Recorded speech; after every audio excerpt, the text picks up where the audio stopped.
And we go, hello and welcome to my podcast, Leading from the Front, where I help men become better versions of themselves through mental health, physical health, and relationships. I'm your host, Joshua Bashan. And in this episode, I have the honor to bring on Dr. Arron, and we're going to talk about mental health with Black men in particular. Whether you want to improve confidence in fitness, communication, and your well-being, this podcast is for you. So sit back and enjoy, and appreciate your time, brother. So let's get started. Um, so I appreciate you taking the time out of your day. So I'm gonna ask you some questions, brother. I appreciate it. For sure. Yep, and then we'll go from there. So let me ask you this first one. I know you've been a therapist for a long time, like you mentioned.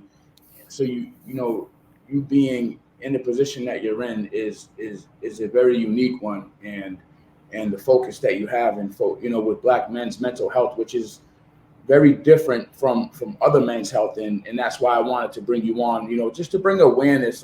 I'm in a unique position because of I'm not Black, and I have a special place in my heart for the Black community.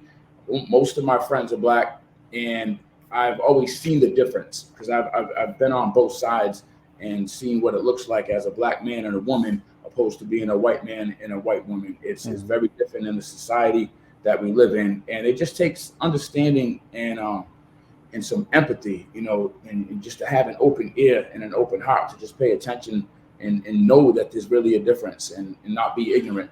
So let me ask you, again, I appreciate this, brother. This is a big deal to me. Mhm. What are some of the unique challenges and stresses that Black men face with their mental health and well-being that you've experienced? Well, we think about systemic racism. We think about covert racism, overt racism. We think about police brutality.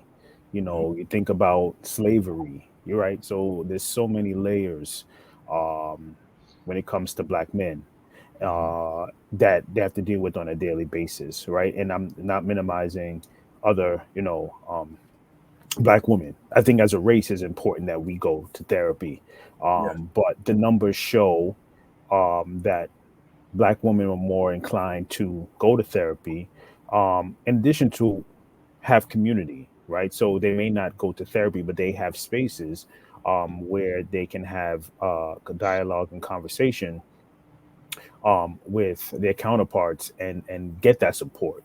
We look at Black men, right? There's the notion of strongness and notion of that you have to have it all together. Notion, of course, not crying, not showing any emotions besides anger or frustration. So that's why it's just so important. And not only that is that I also connect Black men's physical health, yes, and the two are so connected in terms of the life expectation of a Black man, not only through whether it be through crime where fatally wounded, but also physical health, just in terms of heart disease, prostate cancer, just to name a few. So just looking at how it's so important that Black men are aware of their physical and mental health, and that's why the increased conversation is so important. I've been doing Black men's mental health focus for quite a long time because I recognize that it's not a lot of people talking about this. I mean, hmm through the expansion of social media, hmm such as Instagram, things like that, I'm seeing a lot. I mean, everybody's talking about Black men's mental health, but yes, when I started my Instagram content journey in 2016, I didn't really see it, right? And I'm sure, and there's pioneers before me that I'm sure hmm that was having these conversations behind closed doors or in spaces where social media wasn't around them. But um, I really wanted to use my platform to kind of raise awareness because I didn't see representation. One of Black male clinicians, but two of the conversation about how important it is. So I was intentional, just in terms of how I spoke, how I dressed, yes, because I wanted to be my authentic self, right? yes, sir. I had a bit of imposter syndrome in graduate school, and I'm realizing it because I wanted to maintain uh, I want to wear my jeans. I wanted to wear my sneakers. I wanted to wear Mhm. my fitted hats, but I know that I wanted to be a support. And I wondered, like, should I be dressing like this? And then I was like, I don't even care no more. And then when I shifted my mindset that I don't care anymore, this is how I'm showing up, Mhm. and I loved it. I said, this is me, and this is how I want to represent.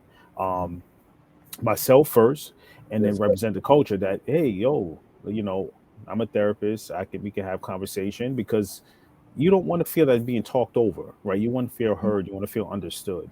And not that us as Black people don't understand uh jargon, but who wants to hear jargon when you're dealing with something? You want somebody to understand. You want somebody that you don't have to pretend, and you don't have to, no, like, this is what it is, right? And some people really need that space to articulate themselves, so they may not uh feel like using all of these words. They just want someone that can really have real dialogue and be upset and be angry and cry. So I think it's important that space is created. Nice, man.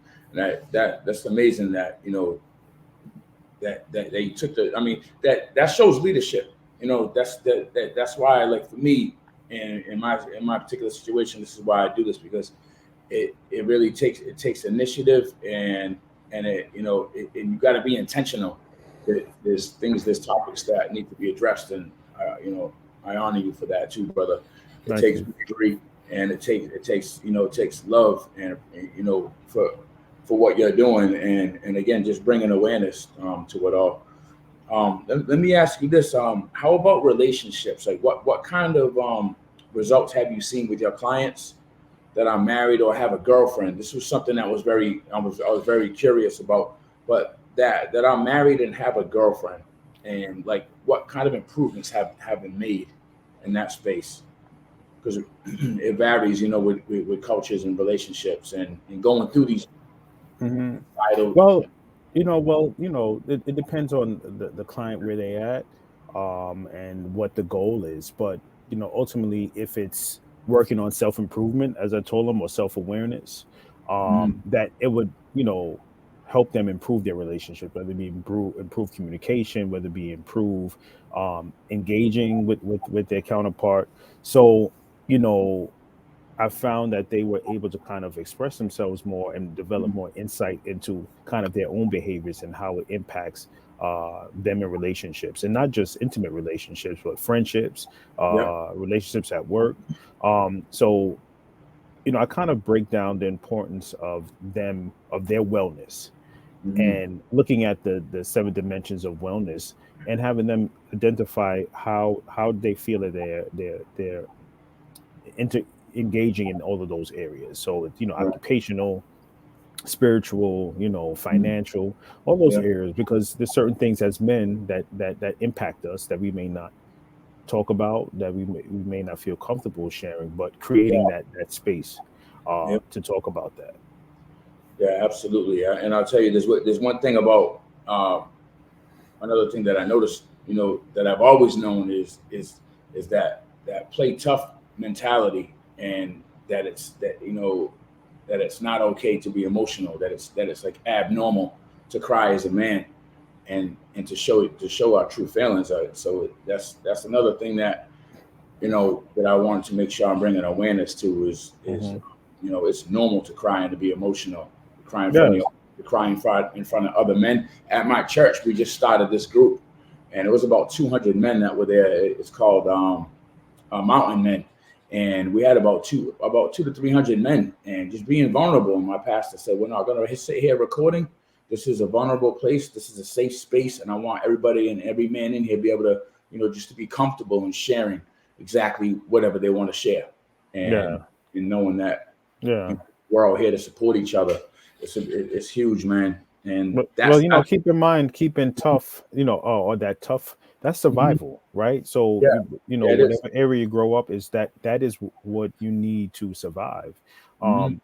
I have a Black men's mental health conference every year, Hmm. at Adelphi University, where I am a adjunct professor, and I attended, so I'm an alum, and it's predominantly white institution, Hmm. and we talk about being black men in those spaces. We talk about the speaker we had last year, he spoke about that it's important that clinicians, every clinician is culturally cultural humility, Mhm. right? To when you're working with different, especially with black men, understanding that layer is what preserves us, is what keeps us, right? Mhm. So acknowledging that, because guess what? Even when you leave a therapy session, you got to go back into that space or back into that environment. So Mhm. that toughness is not going nowhere, right? Mhm. So No. not saying that, man, you ain't got to be, but acknowledging, I hear you, I understand why you have that, but you can still have that, and we can still process and talk. You can still cry. You can still have Mhm. emotion. You can still learn about yourself and learn about your trauma and how to work through it and stuff like that. So I just wanted to bring up that point about the toughness, is that Yeah. um that I understand, Yep. and people need that. That is your protective. That is your protective layer, It is. So it's like, in addition to that, here are some other, strategies that you can do. Yeah. Yeah. I think it's a balance because you have to have toughness, right? I mean, I think that's what makes the whole masculine and feminine thing of a human being. There Right. has to be balance, Right. but the, Right. And we're talking, right. And now, there's a lot of conversation around about what is masculine, and right, and what is feminine, right? Mhm. Um, and that, and I think everybody has their own opinion.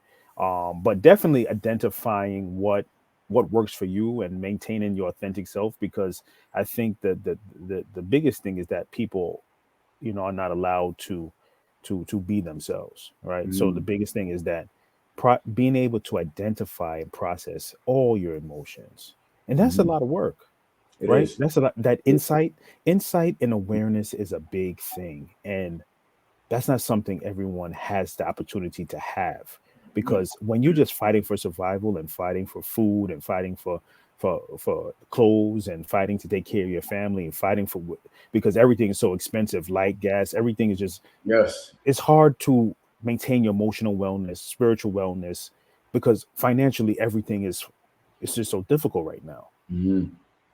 So I think that to afford the ability to have some insight and awareness despite all the adversity that we go through, that you can go through in life, and Mhm. still have a level of wellness, that is, I think, a place that everybody may want to be in, right? Mhm. So despite all that you're going through, despite the trials and tribulations, that you can still say, I know things is not going okay, but this is what I can do to take care of myself. Mhm. Yeah, yeah, that's huge, man. And I think we get so caught up. Brothers get in the black community too. Like you get so caught up in just in staying in that survival mode, you forget about you, right? You forget about that self care. You forget about traumas, and you become numb to a lot of it, which is another thing that I noticed. Whether it's another person passing away, whether it's a problem, we kind of just like you get through it, you go through it, but you don't actually heal. You just Right. kind of move on. Like and those things, though, you don't forget about trauma. You don't forget about like any of the past. It remains like until you learn how to deal with it. Like you got to it, be in. it just pounds and pounds and pounds, and of course you become numb to it, because as a human, who wants to continue to feel that pain, right? So your body tells you, I don't want to feel that, I don't want to hear that. So it's like, here it goes again, another situation happening, so you kind of just push the pieces and move on. And Mhm. that's not always the healthiest thing to do, because it's like, how do you're not really addressing, right? You're not really addressing the root. You Mhm. kind of just become numb to you, and you just move on. But when in the move on, how are you existing in the move on? Yes. How are you living in the move on? Exactly. Yeah. That's not so let me ask you this. How do you incorporate strengths and resilience of black men in their communities in your work? Well, one, you have to, everyone has strength and resilience. So Mhm. it's important in this work that you tap into what that is in the individual person. And it varies. from client to client. So find out what do you have that's working for you. Sometimes people don't even realize it. Sometimes you just feel so downtrodden, um, that you don't even recognize that, hey, I do have this, I have that. So helping the client identify what are some of those strengths and how can you pull on them. And sometimes people may not realize that they have that strength because I don't want to bother them. I don't want to be a burden. Despite those people saying, hey, I'm here for you, you may not tap into them because of the notion that I don't need to ask for help. So one, recognizing, helping the client see like, hey, you do have this community here. Have you ever tried tapping into them? They may say, nah, I don't want to bother nobody. But who Mhm. told you that you're a bother? Because they may say, you know what, they did say to let me highlight them. So let's work through that. What's the worst thing that could happen if you let your homie know, like, hey, I'm going through this? Because they told you to, let me know. Mhm. Well, nothing bad will happen. Okay, that's so let's try it. Let's see how that works. Right? Because sometimes it's just as simple as that. Like, yeah, I never thought about that. Right? Mhm. It's conversation. It's like when I talk to people, like I remember, like I remember, like I was definitely one of the very first, um, you know, like men in my group in my neighborhood that started to tell my next male friend that I love them. And coming from a friend, like I tell my brother, like my blood brother from my mother, that I love him. So what's the Mhm. difference between telling a close friend of mine the same? And it's always been like looked at, like especially years ago, not now, but at that time it was like, you love me. It was like, come on, man, with that, we use Right. the gay term or comment, like, come on, man, and they don't, it's not reciprocal, maybe, or they don't say it, but they still have love for you. It's like you. Right. It's right. It's definitely there, right? And not realizing that it's shown in a variety of other ways, right? It may not say, the love word, but it's like, yo, you good. You know what I'm saying? That's Yeah. another term, or or the dap, right? That's also Yep. another love Yep. language. So just Yep. really opening the eyes to, like, well, you love your brother, right? You love your homie, right? Yeah, but sometimes the verbalizing Hmm. is what makes people feel uncomfortable, and Yep. tapping into that, like, where's that coming from? Because if something, God forbid, something happens, you're gonna be crying, right? So Yeah. th- Yeah. right, so let's not, so kind of just opening the eyes to just how as black men we were reared and taught about what you know how we should act, how we should conduct ourselves, Hmm. and allowing people to be themselves. Like, you can create and narrate how you want to be, right? There's no, and we look at other races, right? White men doesn't have this blueprint of how a Hmm. white man should conduct themselves. Hmm. But as black men, we do, and it's centered around appearance, how we look, outward Yes. things, right? Yep. And but we are seeing now that through conversations such as we're having right now, and Hmm. a lot of healing circles and black men doing yoga and black men going to therapy and stuff, that we are nowhere where we were 5 years ago, 10 years ago, when I started in this field.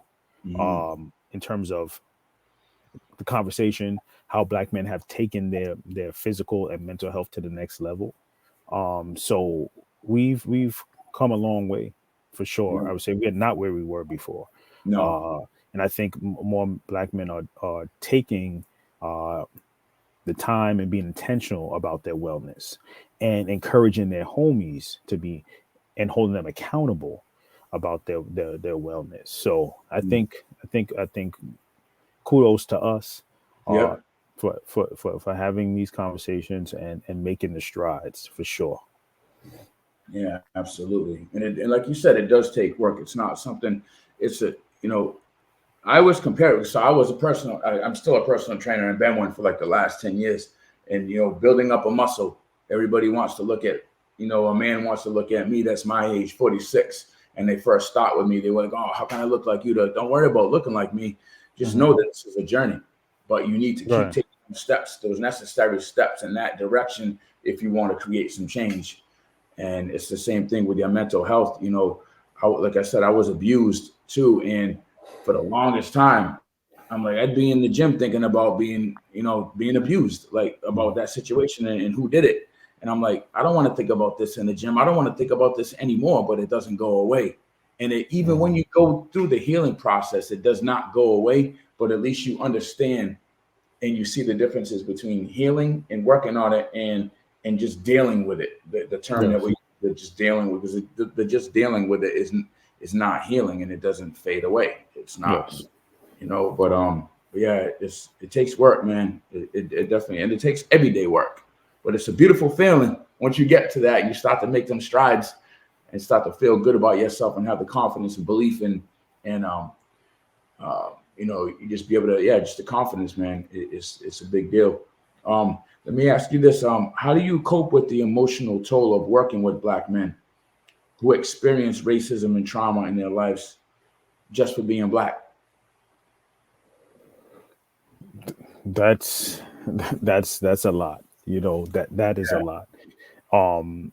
Again, like that, you have to unpack all of that, because every Black man had a different experience, right? So some may not have had that. So it's really about allowing them to kind of process. You need to unload and unpack that, and allow them to express, right? And whatever emotions come with that. Ask them to, as you're sharing it may have happened years ago. Tell me what you still feel. You may still feel residual anger.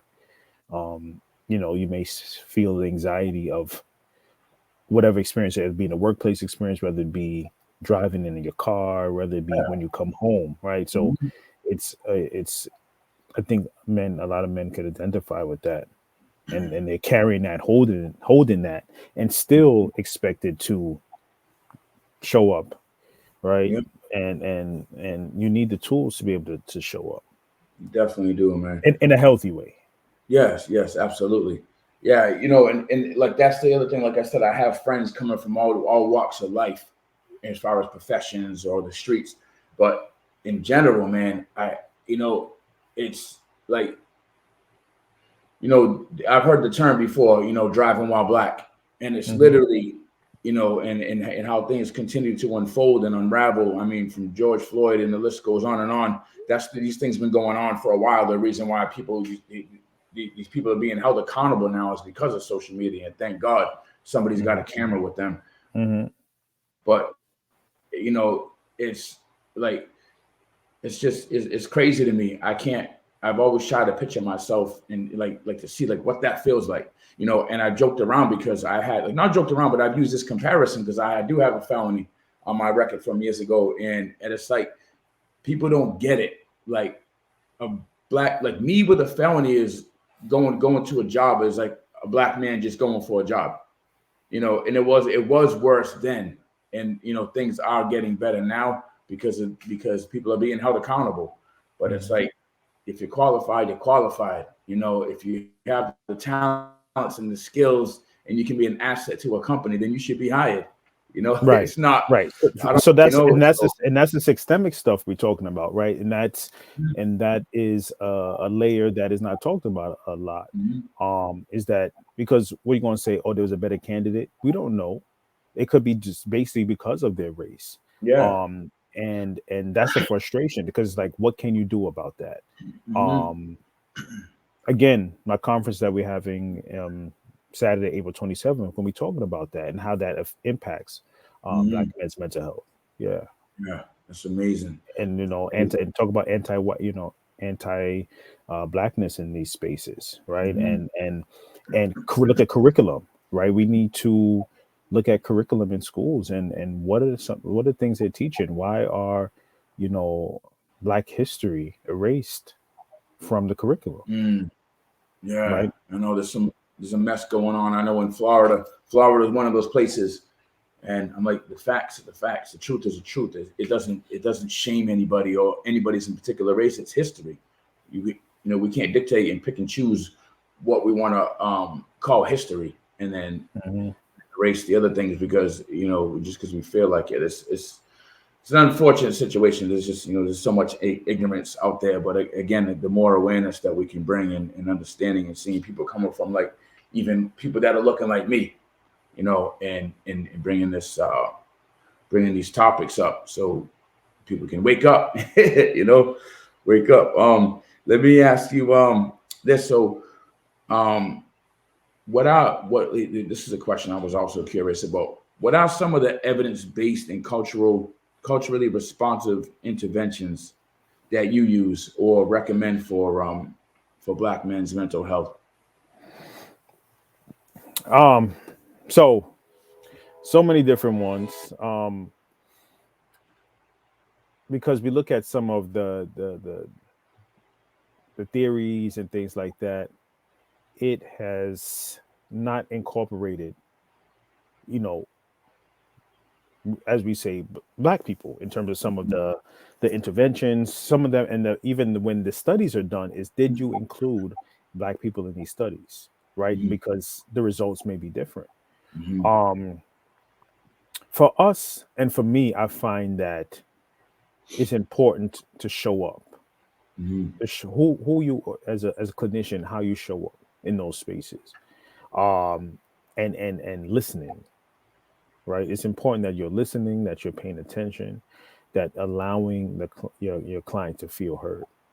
Mm-hmm. You know, theories are important, certainly, but there's certain keen qualities as a clinician that that everybody needs, right? Mm-hmm. Certainly, but black men in the study show that they identify better with someone that looks like them. Mm-hmm. So that's one of the key things right there in terms of, and that's why it's so important to get more black men in this field, Mm-hmm. because it's not a lot. It's not a lot of us. Not a lot of us in this field at all. Mm-hmm. And I know most of my colleagues are booked solid. So it's like if we tell them black men to go, it's like we need the availability Yep. of them in those spaces. Mm-hmm. So the interventions that we use are really really important, right?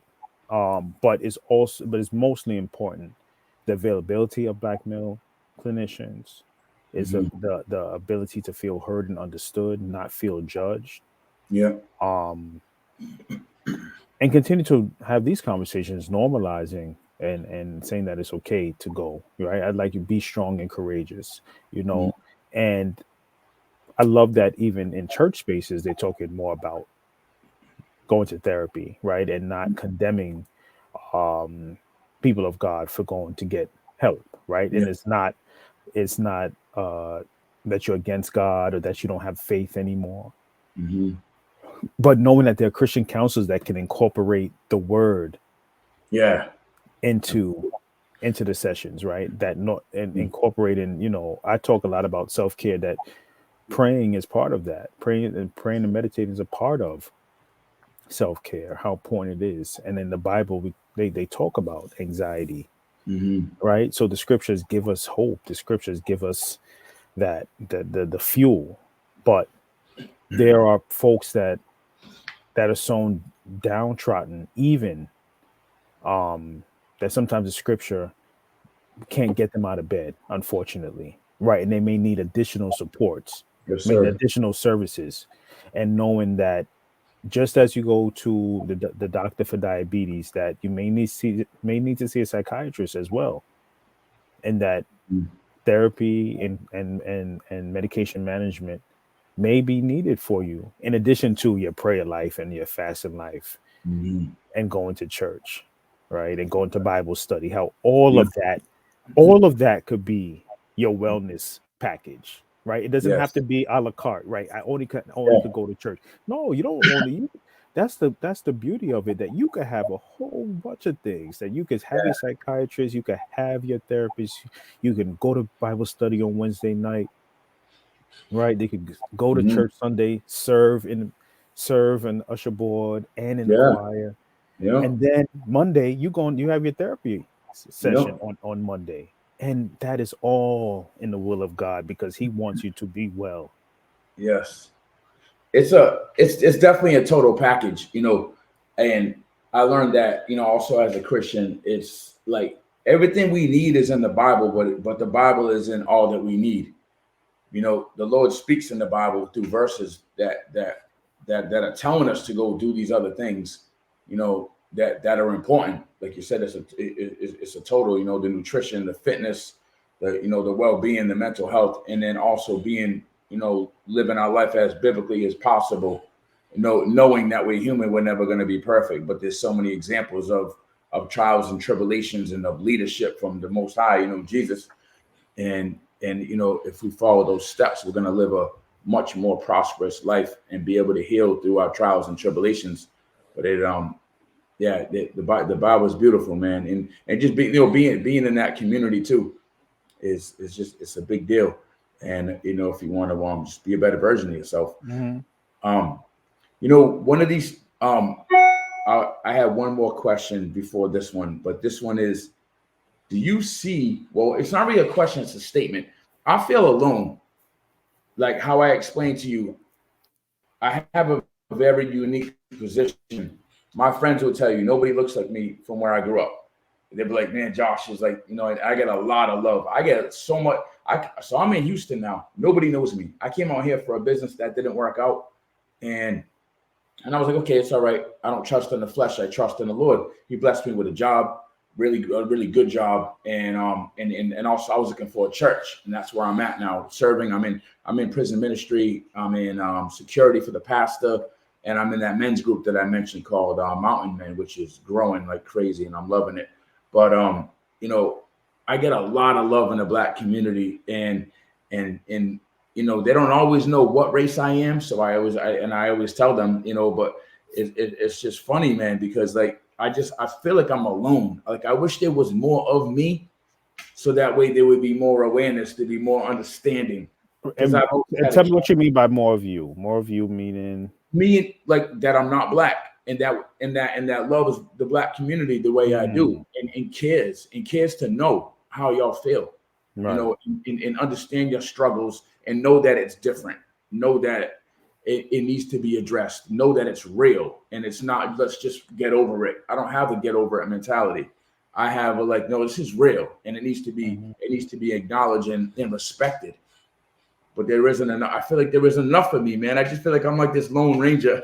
Right. And for a lot of people, it's even, it's still in 2024 that, us as Black people, we still have to have people, have people say, hey, Black people are people too. Hey, support that, the fact that they still have to be messaging about that in 2024, it's just like, and I think that adds to a lot of people's, Black people's mental health. It's like, for real, like we're not, it's like, it's almost treated like you're not human, So it's like, and for some people it hit them more than others, because in certain communities, right? I'm in New York City. New York City is the melting pot. It's all races here, and we still feel it. So you still feel it in some capacity. But imagine being in a small town and being and feeling isolated, feeling alone, and that you may be the only Black person there, Black woman, Black man, and that you have to speak for them. You feel like you speak for the entire community.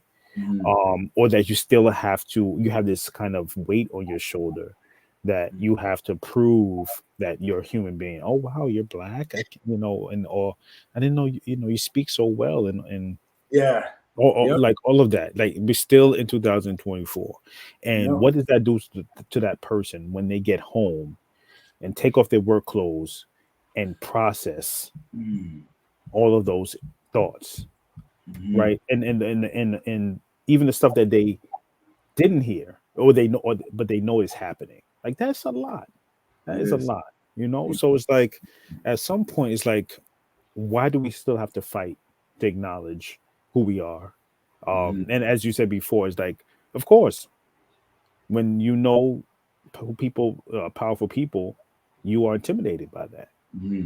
So, and I think part of the work, as you talk about with Black men, is what some of the treatment modalities is, that acknowledging your power and your strength, and it's not just in this machismo thing, but in terms of who you are as a Black man, whatever capacity you are, that you have resilience, you have strength, You are a wonderful person, and just hearing that, and be reminded of that. Yeah. Yep. That's one thing I do too. Like even yesterday, I saw I saw a brother about my age. He was a dad, and he had a little he had a little girl with her, and I feel obligated sometimes to do certain things and speak up. I feel like that's the Lord telling me to do these things. But I walked up to her and I told her, I said, I know Daddy knows that you're a princess, but I also think you are too. And I said, excuse me, brother, I just want to give your daughter a compliment. Before I said that, and he was like, man, he was just so appreciative and grateful for that, because of course your daughter's gonna hear that from her dad, but when they hear it from a stranger, it's like, man, like I really am something special, and you should be thought of that way, you know. Mhm. And it's unfortunate, but society. So like I do these things sometimes because I truly feel that way, but I also know that especially for Black women, they're not in society. I think that they looked at, as probably on the bottom of the totem pole when they shouldn't. They're actually the strongest because they keep everything together, and we see it in the Black communities, for years. Because even when it takes balance in the household, right? You need the Black man, you need the Black woman, but from what the majority of society is looking at, it's something that's they got to keep it together, man. Mhm. Regardless of if they looked at lesser than and not given the same opportunity, of what society likes to do and pick and choose and everything. But yeah. So man, I appreciate your time. I know you got to get going. Let me I want to finish off with this last question. So you're literally changing Black men's lives from the inside out. What's been most rewarding about that for you? Man, just one, sometimes I'll go places and people say like your posts really, or get messages, and I just, whether it be led to say something or Mm, post something that I'm hoping reaching someone. I feel like I'm just a vessel, um, doing what yes. I've been called to do, and just get it done, kind of like that. So I don't even think about the. I'm just hoping that it's helping someone, praying that it's helping someone, but I Yeah. kind of just do it. Um, and that's kind of how it's just been. I never realized, and to be honest with you, I be kind of, I'm like, really, like, yo, something you said. I'm like, first remind me what I said because I said a lot. Yeah. um, Yep. but I, yeah, I don't know. I just sometimes it's still hard to believe that. Um, people's like, man, your post really helped me, or I sent it to someone, and I'm like, for real. So I guess accepting that, I don't know. Yeah. I just do it and then go about my business, take care of my Yeah. kids, and my family. So, um, I guess I'm not so much worried about it. I'm just hoping that it do whatever capacity. I guess I'd rather not hear about it. Don't tell me that it's Yeah. making an impact. Just Yeah. because I'm Yeah. not gonna believe. I'm not gonna believe you anyway. I'd Yeah. rather just put it out there and then let it do its job. Let it Yeah. minister it to you in whatever way it can. God's work, man, for sure, man. You're absolutely doing God's work, and it's a beautiful thing to see. It takes bravery, but at the same time, it's needed. And again, like you said, you don't think of it as like getting something back. Like you don't, it's like this is what we should all be doing for each other. And you just found your role and where you want to lead in your community, and how to just help people get through what they need to get through in order to be stronger from the inside out, right, mentally and everything. So yeah, it's beautiful, man. I love to see it. But so I appreciate you, brother. I really appreciate you giving me the time out of Oh, your no day. problem. Looking to stay connected with you going forward for sure, and hopefully we can jump back on at a later date. Let me ask you, so how can you be reached? Like, what are your you know, how can you be reached on social media Oh, platforms and all right. things like that? So majority of my content is on the Instagram on the underscore therapist. So that's the black underscore therapist on Instagram. So post content, posting a lot about the conference, where again I'm excited about. That's in New York.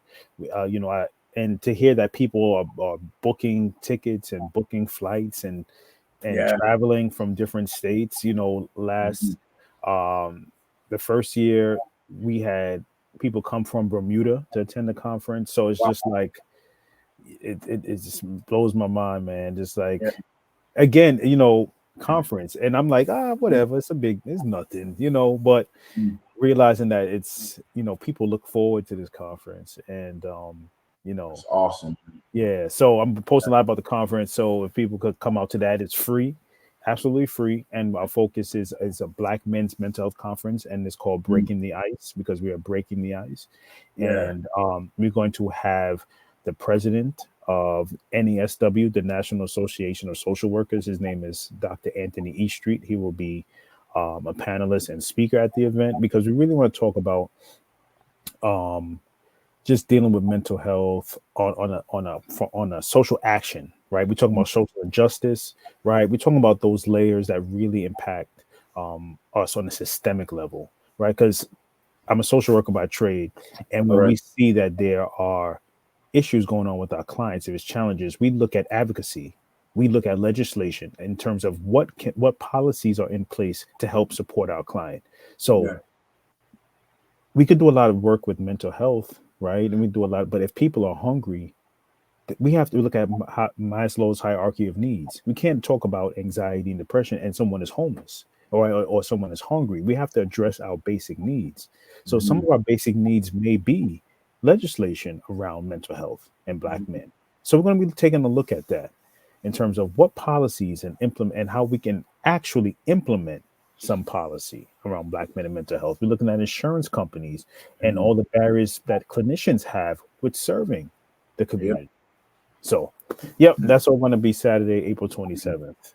That's that's awesome. I'm not sure if I can make this one. That's good. I have a lot going on in the month of April, but I know there's going to be another one, and hopefully it's not too far out. But I I would definitely love to make that happen on the next one for sure. Get that into my schedule, be able to plan that out, and hopefully bring some people from my neighborhood, my Yes. neighborhood in Houston. So Yeah. from my church, I can definitely bring. That'll give me some time as well. So like again, I know we'll be in contact, and I'll be able to share that information and gather up some people from church. It'll be Excellent.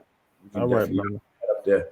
Well, cool, man. Well, I appreciate you, brother, Dr. Yeah. Arron. Thank you so much for coming Right. on Well, my podcast. I appreciate you giving me the doctor title, but I'm not a doctor yet. You're not a But doctor, Lord. no, no. I'll call you minister then because you're definitely ministering. I Definitely appreciate it. ministering, brother, for sure. But I appreciate I All appreciate you right. coming on my podcast leading from the front. And this is a prime example of a guest that I like to bring on, bringing awareness to Black men's mental health. Thanks a lot, brother.